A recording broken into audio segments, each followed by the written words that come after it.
ইরা, তোমার ব্যাংকটা ভরে গেছে? এটা তুমি ভেঙে ফেলবা? তুমি তো বলেছিলা রোজার ঈদের সময় ভাঙবা, এখনই ভেঙে ফেলবা? ও আচ্ছা, ঠিক আছে। ভেঙে কি করবা? ওয়াশিং মেশিন কিনবা? এটাতে ইরা 1 বছর যাবত টাকা জমাইছে, জানি না কত টাকা আছে এটাতে। তো আমার কাছ থেকে 1500 টাকা নোটগুলোই ঢুকাইছি ইরা।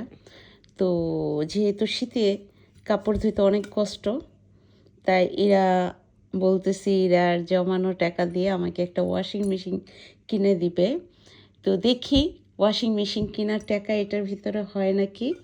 তো বিসমিল্লাহ করে ভাঙা শুরু করি। ঠিক আছে। ওকে, দেখি হাত সরা। বিসমিল্লাহ।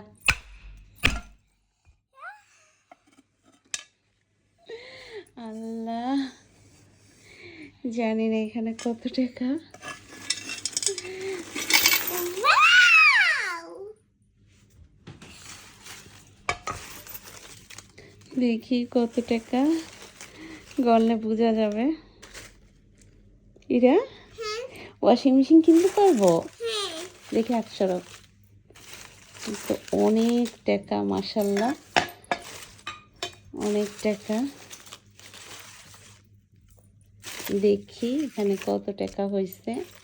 ওয়াশিং মেশিন কিনা যাবে? ইরার জমানো টাকাগুলো দিয়ে আমরা শীতের ভিতরে একটা ওয়াশিং মেশিন কিনবো, কারণ শীতে কাপড় ধুতে অনেক কষ্ট হয়, আর বুয়া কাপড় ধুয়ে পরিষ্কার হয় না। তাই ইরার ইরার জমানো টাকা দিয়ে আমাকে একটা ওয়াশিং মেশিন কিনে দিবে। আমরা এখন এটা গণবো, গণার পরে জানাবো কত পাইছি। সব এখানে 1000 টাকা নোট হয়ে যাবে আমাদের ওয়াশিং মেশিন কিনা।